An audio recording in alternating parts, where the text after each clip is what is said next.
उस समय भी विधानसभा के अंदर हम लोगों ने हंगामा किया था, मुद्दा उठाया था, तो सरकार ने जारी किया। सरकार ने कहा था कि हम मल्टीपल रिजल्ट नहीं देंगे। आपने मल्टीपल रिजल्ट दिया, आपने डॉक्यूमेंट वेरिफिकेशन में गड़बड़ी की कई जगह पे। शुरुआत में आपने फॉर्म लेते समय गड़बड़ी की, पहले भी निकाले, हम इस बार भी निकालना चाहते हैं। और बीपीएससी चेयरमैन ने भी कहा कि नहीं, ये जायज़ बात है, निकालना चाहिए। बिहार में थर्ड फेज की शिक्षक बहाली को देखते हुए तमाम अनेक शिक्षकों को नियुक्ति पत्र दे दिया गया। ऐसे में पोस्टिंग को लेकर तिथि की भी घोषणा कर दी गई। बड़ा सवाल यह है कि टीआरई 1 में, टीआरई 2 में कुछ ही सप्लीमेंट्री रिजल्ट दिया गया था, लेकिन टीआरई 3 में ऐसा कोई कवायद शिक्षा विभाग के द्वारा, बीपीएससी के द्वारा नहीं किया जा रहा है। अभ्यर्थी जब मांग करते हैं, सीएम आवास के बाहर जाकर प्रदर्शन करते हैं, तो उनको पदरवी बताया जाता है और उनके ऊपर लाठीचार्ज की जाती है। बीते दिनों तस्वीरें भी सामने निकल के आई थी, हमने अपने चैनल के माध्यम से भी दिखाया था, जहां यह देखने को मिला था कि पटना पुलिस के द्वारा बर्बरता अभ्यर्थियों के ऊपर बरता गया और उनको पीटा गया। इस वक्त हमारे साथ बात करने के लिए पालीगंज से माले विधायक संदीप सौरभ है, जुड़ेंगे, बात करेंगे। संदीप जी, हमेशा आप शिक्षक अभ्यर्थियों का मुद्दा हो या फिर युवाओं का मुद्दा हो उठाते रहते हैं। टीआरई 3 वाले अभ्यर्थी सप्लीमेंट्री रिजल्ट की मांग कर रहे थे, उनको पीटा गया। लगातार सप्लीमेंट्री रिजल्ट की मांग हो रही है, 4 महीना से आंदोलनरत है अभ्यर्थी, क्या कहेंगे, कैसे देख रहे हैं? देखिए, टीआरई 3 में हमने बहुत साफ विधानसभा के अंदर भी सरकार से कहा था कि अगर आप कोई बहाली निकालते हैं और बहालियों से जो पद हैं उनसे बहुत कम पदों पर अगर बहाल करते हैं, तो ये अभ्यर्थियों का एकदम अधिकार है कि उनको सप्लीमेंट्री रिजल्ट दिया जाए। वो मिनिमम क्वालिफाइंग मार्क्स से ऊपर है।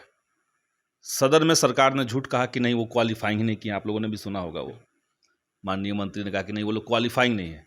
जबकि हकीकत है कि जो कट ऑफ है उसके इक्वल नंबर के बच्चे, कट ऑफ के बराबर जिनका नंबर है, उनका भी सिलेक्शन नहीं हुआ है एज के चलते। तो जब आप 82,000 पदों पर बहाली निकाल करके केवल 40,000 पर बहाली कर रहे हैं, तो बचे हुए जो पद हैं और वो आपकी गड़बड़ी के चलते खाली रह गए। सरकार ने कहा था कि हम मल्टीपल रिजल्ट नहीं देंगे। आपने मल्टीपल रिजल्ट दिया, आपने डॉक्यूमेंट वेरिफिकेशन में गड़बड़ी की कई जगह पे। शुरुआत में आपने फॉर्म लेते समय गड़बड़ी की, तो कई कारणों से जो हैं वो सीटें खाली रह गई। तो अब जब सीटें खाली हैं तो अब बाकी बच्चों का जो है उनको मौका दीजिए। ये मांग हमने सदन में उठाया, लेकिन ये टीआरई 1 में हुआ था, टीआरई 2 में नहीं हुआ। लेकिन टीआरई 3 में इतने बड़े पैमाने पर आप पद खाली छोड़ रहे हैं, तो क्या सरकार चाहती है कि हम एक ही पदों को बार बार काउंट करके, हम तो काउंट कर रहे हैं 82,000, सरकार जब बहाली निकाली तो 82,000 कह के निकाली, तो बिहार भर के लोग जाने कि भाई 82,000 पदों पर शिक्षकों की बहाली हो रही है। अब आप 40,000 लेंगे, काउंट आपने 82 करवा दिया है, और फिर जो बचे हुए पद है उसको फिर से आप अनाउंस करेंगे, फिर से अनाउंस करेंगे। तो ये तो जनता के साथ धोखाधड़ी आप कर रहे हैं, आंकड़ों की बाजीगरी कर रहे हैं आप। तो सरकार को चाहिए कि इमीडिएट, और इस पे समझने वाली बात ये भी है कि बीपीएससी जो इस परीक्षा के आयोजक हैं, साफ साफ उसने कहा है कि हम निकालना चाहते हैं। सरकार हमें कह दे, हम निकाल देते हैं। हम पहले भी निकाले, हम इस बार भी निकालना चाहते हैं। और बीपीएससी चेयरमैन ने भी कहा कि नहीं, ये जायज़ बात है, निकालना चाहिए। तो सरकार को इमीडिएट सोचना चाहिए। हम तो कहेंगे अभी भी कि तत्काल सरकार सप्लीमेंट्री रिजल्ट दे।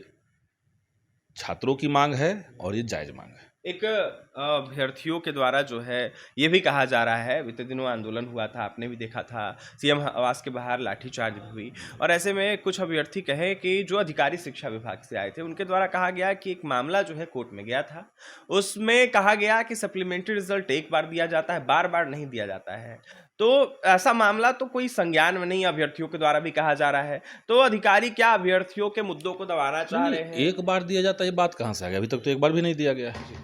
टीआरई 3 बहाली में आपने तो नहीं दिया अब तक, टीआरई 1 में दिया था। उस समय भी विधानसभा के अंदर हम लोगों ने हंगामा किया था, मुद्दा उठाया था, तो सरकार ने जारी किया। अब टीआरई 2 में आपने नहीं किया, बहुत बड़ा कोई आंदोलन नहीं हुआ। टीआरई 3 में आपको फिर से करना चाहिए। पहली बार हम कर चुके हैं तो दूसरी बार नहीं करेंगे, ये कौन सी बात है? आप तो बार बार गलतियां कर रहे हैं मल्टीपल रिजल्ट दे करके। जब आप फॉर्म में ले रहे थे कि आपकी प्रायोरिटी क्या है, अगर स्टूडेंट एक भर रहा है कि हमको 10 to 12 में जाना है, 10वीं से 12वीं वाले में हमको जाना है, वो जब दे रहा है पहली प्राथमिकता, तो उसका 10वीं 12वीं में आपने दिया रिजल्ट, ठीक है। आपने मिडिल क्लास में भी, मिडिल स्कूल में भी दे दिया, आपने प्राइमरी में भी उनका रिजल्ट दे दिया। तो ये जो सरकार ने किया, ये तो आप बार बार गलती कर रहे हैं। तो आप गलती बार बार कर सकते हैं, सुधार नहीं सकते बार बार। सुधारिए इसको। संदीप जी, सवाल ये है कि अभ्यर्थियों की गलती क्या थी? अभ्यर्थियों को उपद्रवी बताया जाता है, हमेशा प्रशासन के द्वारा पीटा जाता है, ये उचित है क्या? ये पूरे देश में एनडीए का शासन करने का तरीका है। इसी तरीके से एनडीए की सरकारें शासन करती है। उत्तर प्रदेश में, दिल्ली में, बिहार में, आप सब जगह देखिएगा कि यहाँ पे किसी तरह के किसी डिसेंट को अगर कोई असहमति है, सरकार से कोई मांग है, आपत्ति है, तो वैसे लोगों के लिए एकदम बर्बर दमन, उन पर लाठियाँ चला दीजिए, उनको पीटिए, जेल में डालिए, एफआईआर कर दीजिए, डराइए सबको, ये सब चलता है। और उनको उपद्रवी कह दीजिए, बीजेपी उसको टुकड़े टुकड़े गैंग कह देगी, कभी कोई कुछ कह देगा, कभी कोई कुछ कह देगा। जो असहमति व्यक्त कर रहा है उसके खिलाफ लोग खुल के बोलते हैं। और लंबे समय से नीतीश जी इनके साथ हैं, तो संगत से तो गुनात है। देखिए, संगत से तो गुण आत है, बड़ा आरोप है कहीं ना कहीं एनडीए सरकार पर, नीतीश सरकार पर संदीप सौरभ का। माले से विधायक है पालीगंज से Sandeep Saurabh. BPSC TRE 3 supplementary result को लेकर देखिए सदन में भी इन्होंने मुद्दा उठाया था, इनकी पार्टी ने मुद्दा उठाया था और पुरजोर विरोध किया था सरकार की नीतियों का। जहां यह मांग की जा रही थी माले पार्टी के द्वारा, संदीप सौरभ के द्वारा, कि सप्लीमेंट्री रिजल्ट उचित मांग है अभ्यर्थियों की। ऐसे में जो बर्बरता देखने को मिल रही है प्रशासन की, एनडीए सरकार की अभ्यर्थियों पर, यह बिल्कुल उचित नहीं है। अभ्यर्थियों के हित में सरकार को फैसला लेना चाहिए। और सबसे बड़ा सवाल यह है कि एक ही अभ्यर्थी का 3 जगह आखिरकार रिजल्ट क्यों दिया जा रहा है?